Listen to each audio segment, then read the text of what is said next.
Luke 19 from verse 1 to 10. Okay. Jesus entered Jericho and was passing through. A man was there by the name of Zacchaeus. He was a chief tax collector and was wealthy. He wanted to see who Jesus was, but because he was short, he could not see over the crowd. So he ran ahead and climbed the sycamore fig tree to see him, since Jesus was coming that way. When Jesus reached the spot, he looked up and said to him, "Zacchaeus, come down immediately. I must stay at your house today." So he came down at once and welcomed him gladly.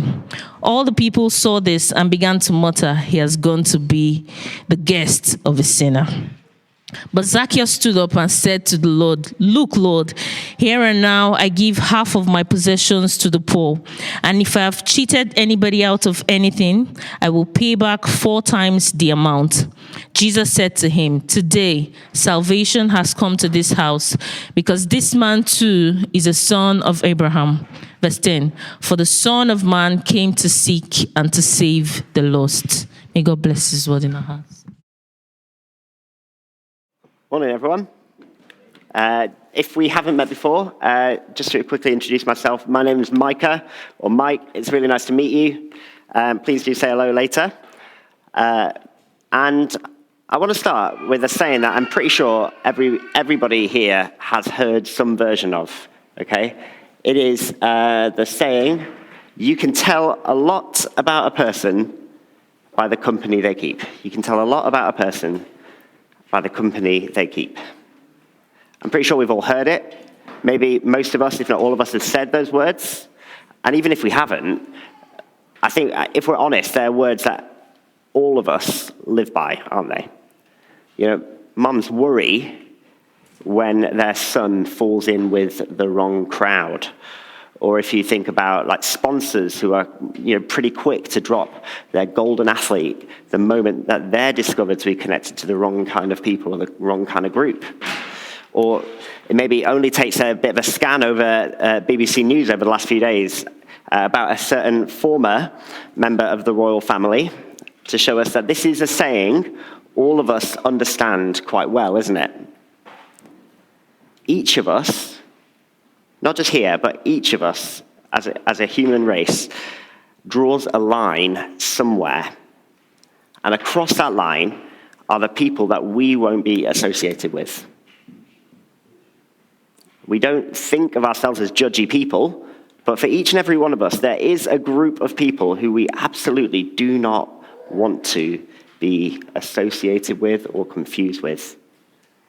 And I think you might expect me at this point to say something like, "Stop it. Don't be so judgy. Don't be so mean." But actually, first of all, I think that feeling is quite an understandable one. But also, the truth is that the passage we've just heard and that we're looking at together today shows us something really surprising. You see, when it comes to Jesus, you really can learn a lot about him by the company that he keeps. You can learn quite a lot about him by the company he keeps, but it's just not in the way that we'd expect. And to understand this a bit more, I think we need to get to know the other character in this account we've just heard. His name is Zacchaeus. I think if I use the name Zacchaeus, this sermon is going to be double the time it would be otherwise. So we're going to call him Zach. Is that all right? For all of our sakes. So Zach lives in Jericho, which, if you're not a bit of a Bible nerd like me, you'll be forgiven for not knowing that it has a bit of a reputation. Here it is, where the arrow is pointing to, and you can see it's kind of like right in the middle of this corridor of mountains, and it's this kind of desert plain. You find it across the Bible. In the first half of the Bible, actually, what Christians call the Old Testament, it's famous for being this kind of fortress city, and it's filled with God's enemies. But at this point in history, at the time of Jesus, now the Romans have taken over this whole region, and they've placed a puppet king in charge who's called Herod, which, that's a name that you should just kind of get boos whenever you hear it, right? And Herod's main job is to essentially do as he's told by the Romans and to sort out or get rid of anyone who might be a problem for them. They've given Herod a palace, actually, right here in Jericho. So once again, Jericho is a fortress city filled with God's enemies. And it also happens to be Zach's home. And that shouldn't really surprise us, should it? Because Zach, he would fit right in here in Jericho. You see, God's people, they were living as unwilling subjects of this Roman army. They were forced to pay to Caesar, this emperor that they'd no choice to submit to, for the right to exist. They had to pay him taxes just so they could exist. And Zach makes his money profiting off of that misery. You see, when the Romans conquered a country, after they killed everyone important, after they replaced them with their own people, they'd sell licenses to collect taxes within that region to the highest bidder. And as long as they got their money, they didn't really mind how much actually was collected, how much these taxmen would pocket on top of that. And you'll notice, actually, won't you, Zach's not just a tax collector, is he? You can see it's here in verse 2. He was called a chief tax collector. So he's robbing his own neighbors. He's handing a bunch of it to the Romans so that he's legally bulletproof. And he would do all of this publicly without even having the decency to look his own countrymen in the eye as he robs them blind. And this verse shows us that, to be honest, as get-rich-quick schemes go, it's working. Look again at verse 2. Zach is the chief tax collector and is wealthy. But every penny he owns has been stolen from his neighbors, from his nation. And it doesn't just leave them poorer financially for it, but it also leaves them less and less able to fight the tyrants in charge. He's kneecapped them, essentially, or at least he's part of the machine that's doing that. He's a scumbag. And so it's no wonder, is it, that everyone hates him. I want you to imagine just for a moment that we're not in the UK right now, that we're living in a war zone. Again, it's, in some ways, it's not that hard to imagine as we look at the news. So maybe we're living in Ukraine, and you've lost people that you love to the cruelty of soldiers and to bombs that could just come at any time of day. You've lost your home because Russian soldiers have requisitioned your street for barracks. And whatever money you make, if you've been able to keep your job, it's kind of barely enough to get by. And then on top of that, on top of the grief and the loss and the feelings of powerlessness, every month you have to put up with the indignity of seeing your old school bully show up at what passes for a home with all his mates, armed to the teeth, to take 25% of the little money you've been able to make. 20% for the Russians, 5% for him. I want you to picture in your head his smile, this smug smile as he walks away from whatever it is that you're living in at the moment. And I want you to imagine your feelings towards that man in this moment. That is Zach. I think we'd all like to say that we all know deep down that at the end of the day, it doesn't really matter how much money you have if what it costs to get it is every friendship you'd ever have. And Zach is probably the most unwelcome man in Jericho. After all, he's not a true Roman, is he? I can't really imagine an occupying army actually properly trusting him. I mean, can you really trust someone who's willing to turn on his own people just for a quick buck? He'll never be at home as a Roman. But equally, he's also forfeited his identity as a Jew and as one of God's people as he daily sells them out, literally, to the enemy. And so there's Zach. He's one of the richest and the loneliest men in Jericho. When one day, he hears on the grapevine that Jesus is passing through town. And there are rumors about Jesus, rumors that when he teaches, it's like listening to wisdom itself. That he has so much authority that he can even command sickness to leave somebody's body, or he can tell the weather what to do. And as if that weren't enough, there are rumors that he is the new Jewish king who is arriving in Jericho, the home of this pretender king, Herod. And you can imagine the buzz, right? Is this it? Is he the one who we can all get behind? Is this the moment we do away with the tyrants who've been in charge for too long? The last time, actually, in the Bible, the leader of God's armies turned up in Jericho, God himself pulled its fortress walls apart. And God triumphed over their enemies. Maybe they're thinking, will this be that time? But for the Romans, will this be it for life lived under the thumb of an emperor who's thousands of miles away and doesn't spare us a moment's thought? For the daily experience of being robbed blind by cowards like Zach. We don't know why. It doesn't say why Zach wanted to see who Jesus was. He might have been curious. Plenty were. Equally, though, he might have been trying to spy out just who this man was and whether he's a threat. And if so, how much of a threat he posed to Zach's business. All we do know is that when Zach hears about his arrival, he wants to find out more, and he won't get any help from this crowd.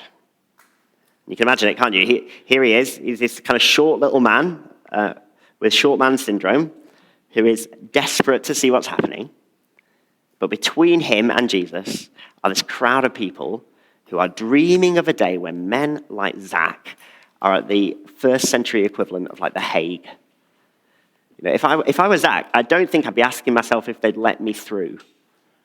I think I'd be asking myself if they'd let me live.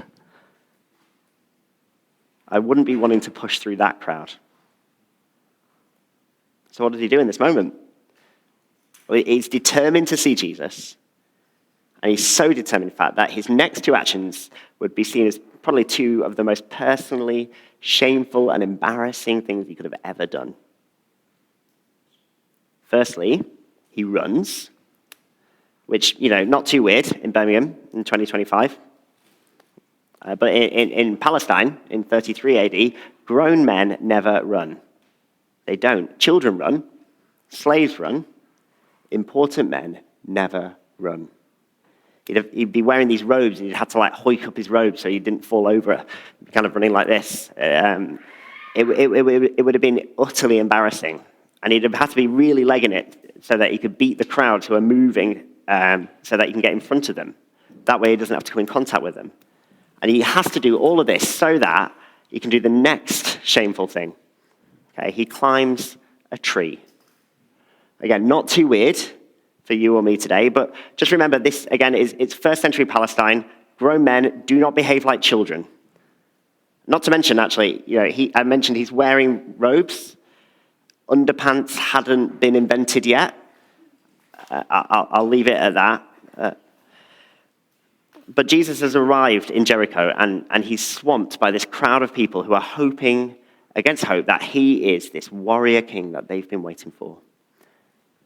And Zach's hiding in a tree, hoping against hope that the splinters in his bottom will be worth it to get a look at Jesus without being lynched. And sure enough, Jesus' arrival in Jericho has earthquake levels of impact on Zach's life that day. He arrives at Zach's tree. He stops, and he's not fooled for a moment. He looks up. And let's just hear those first words that Jesus says to Zach, as if you were in his place. Just the first 4 words. Zacchaeus, come down immediately. I don't know how you feel when you hear that. I feel like I've been addressed by my mom, suddenly. It's the kind of words a frustrated parent's about to say. I've said them. And I can imagine that as Zach hears them, his heart will sink so fast that it probably leaves a crater at the foot of the tree. And he's probably thinking to himself, best case scenario, I'm walking away from this as a laughing stock. no one will take me seriously after this. Which is it's probably bad for business. If your whole career is based on fear and threats, you don't want to be the sort of person who gets laughed at. That's the best case scenario. Worst case scenario, I don't make it out alive. This is a crowd that is riled up and ready to celebrate their warrior king, and they've caught public enemy number one up a tree. He's thinking to himself, I'm going to end up this kind of song that people sing when they've had too much to drink, but nobody actually believes because it's so unrealistic. Or all of the hatred that he's ignored, all of the shame that he's shoved to one side, all of the times that he's pretended that he doesn't care, that he can't leave his house without an armed guard for protection, all of that is catching up with him today. Zacchaeus, come down immediately. Here we go. But Jesus hasn't stopped talking. He's carrying on. Zacchaeus, come down immediately. I must stay at your house today. Again, this might not hit us in the same way straight away. After all, Zach's probably got a nice enough house. He's rich enough, isn't he? So, it's not that surprising for you and me. But for him, this is massive. It's seismic. You see, going around to someone's house, spending time with them, it wasn't just about like practicalities like food or rest or whatever. It is a vote of confidence in them as a person. It's a public willingness to be identified next to them, with them. And to be honest, this is probably something that we can understand at some level, right? I'm sure most, if not all of us, have some kind of line, again, where we're uncomfortable or unwilling to be associated with people on the other side of that line. And I'm not saying that that is a weird instinct to have. You can't separate who a person is from how they act. I can't say, I like Zach. I like him. But that's got nothing to do with the fact that he's a snake and that he'd sell his own mum to the Romans, in exchange for a quick payday. That's not how these things work. We are revealed by the things we do. We are exposed by the way we live. And Zach is no different, is he? And here's the thing. Even if we didn't get it today, everyone there got it. Everyone there got it. Zach gets it. Look at verse 6. So he came down at once and welcomed him gladly. You can hear that relief, can't you? And not only is this like a nudge of the dial towards surviving the afternoon after almost imminent death, but it's also an extension of friendship. And what is the one thing that Zach can't buy with all of his wealth? It's a friend. One who's not got an angle, or who's after his money or whatever. One who doesn't need to be paid to be seen with you, like his protection. But one who's willing to be seen with you, even in spite of the cost that might be for themselves. Zach gets it. And the crowd get it too. You can imagine, can't you? There's Zach. He's like, the cat that, seems to poo in your lawn every day just out of spite, has finally got stuck in your tree, and you've got him. He's cornered. And there's Jesus. He's the warrior king, and he's come to liberate this subjugated people. And Jesus decides that this is his new BFF. Does he even know who Zach is? Look at verse 7. All the people saw this and began to mutter, he has gone to be the guest of a sinner. The cheers of the crowd have been changed immediately to mutters. It's just in the space of a sentence. I can imagine if I were there, if I were one of Jesus' disciples, I might have had my head in my hands at this point, wondering, what on earth this PR disaster is going to do for my cause, for our cause. You've got to remember, Jesus and his followers, they're walking a tightrope at the best of times. They've got people on every side seeming to want to kill him. And the one thing he's got going for him, the one thing he's got going for him is, this whole leader of the people, liberator of the oppressed thing. Doesn't he realize that by entering into this kind of friendship, he's going to risk throwing all of that away? Doesn't Jesus know that by stepping into Zach's house, he's crossed the line of what's acceptable? Doesn't Jesus know that a person is known by the company they keep? But he does. Jesus does know that. Jesus knows better than anyone that a person is known by the company they keep. In fact, all of the hopes and the dreams and chants of the crowd show just how little they know about who Jesus really is and about what he really came to do. Jesus is revealing who he really is here by being willing to be called the friend of sinners. And so their dreams of a warrior who's rode into Jericho to deliver judgment on Herod and on his minions like Zach, these were utterly short-sighted when they're compared to Jesus' mission. You see, an occupied people can imagine, can't they, even maybe at their lowest point, of this figure who's powerful enough to maybe turn the battle around and free them.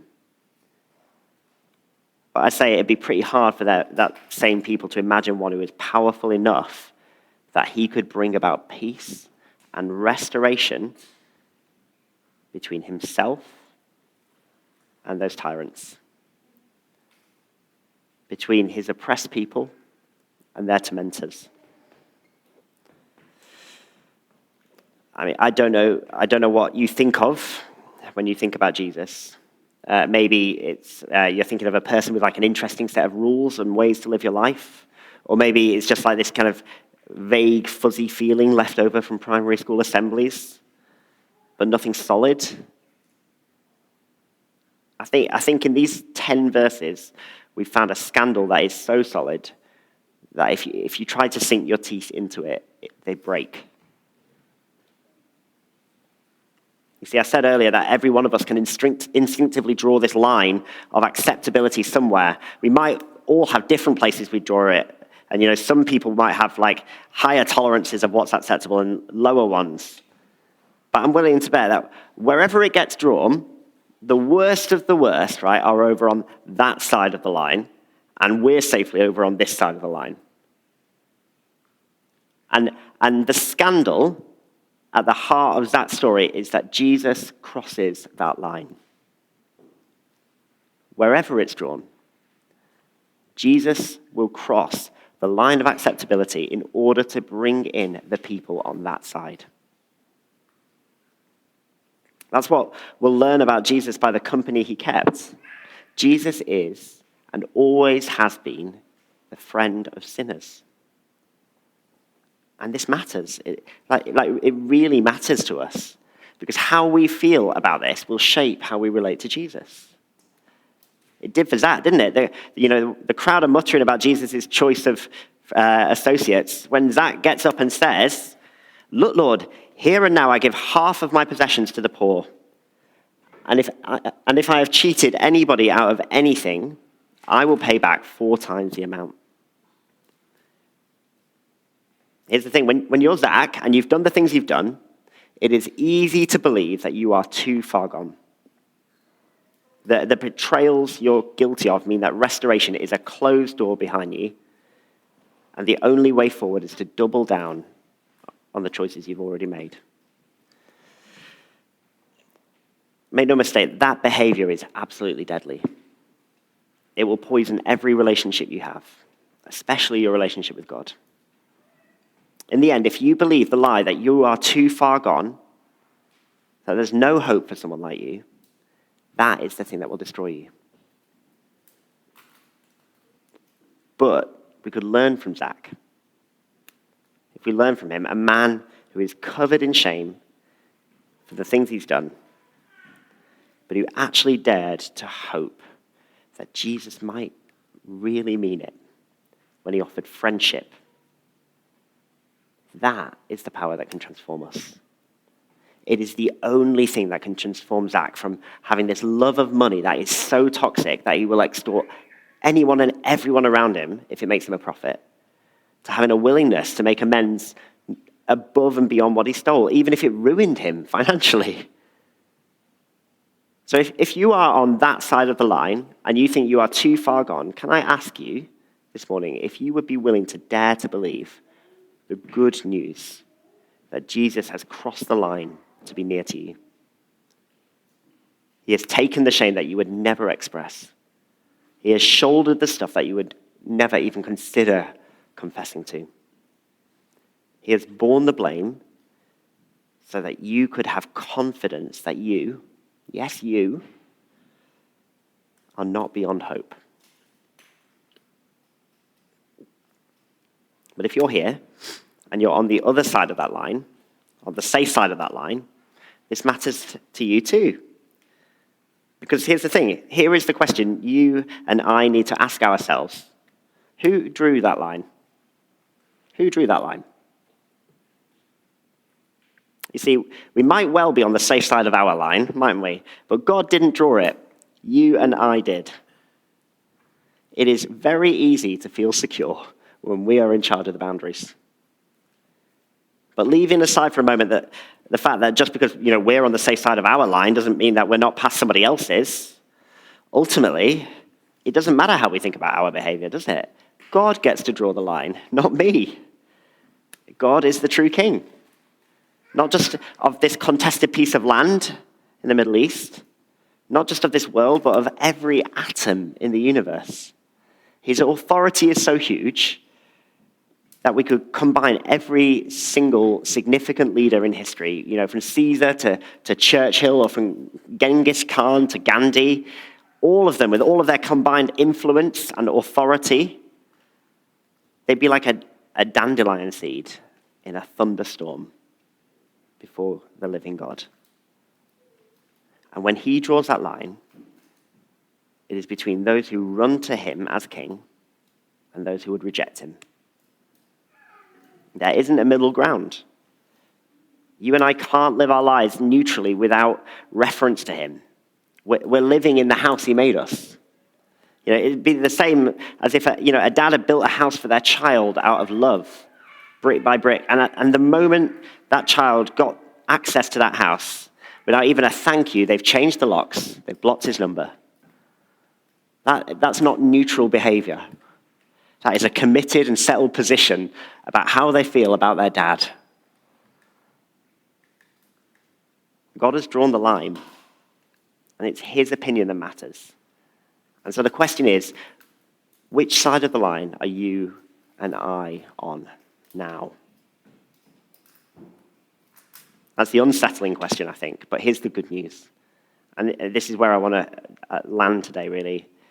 If you are feeling a sinking feeling right now, that you might just be on the wrong side of that line, then we can remember the lesson Jesus taught us with Zach. God's love is so great that he is willing to cross that line for you. It is not too late. You are not too far gone. He draws his line between heaven and earth, and at the very same time, he is willing to step over that line himself. The same scandal that brought the likes of Zach in and restored his identity as a true citizen of God's people, that same scandal means that we can dare to hope, just like Zach, that God might really want to make things right. Or to put it another way, and to give the last word to Jesus, the Son of Man came to seek and to save the lost. I'm going to pray for us before the band come back to lead us in worship.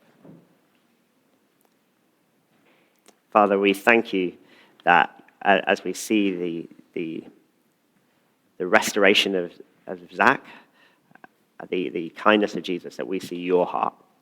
We see somebody who is not ignorant of what's acceptable and what's not acceptable, but who is filled with such love that he is even willing to be associated with the worst of the worst, to be associated with people who have ignored him and have rejected him, who have lived as if he isn't there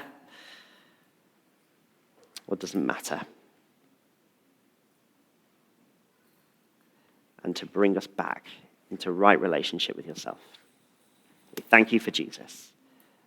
And we pray that this morning would be pivotal in our understanding of his love for us. In his name we pray. Amen.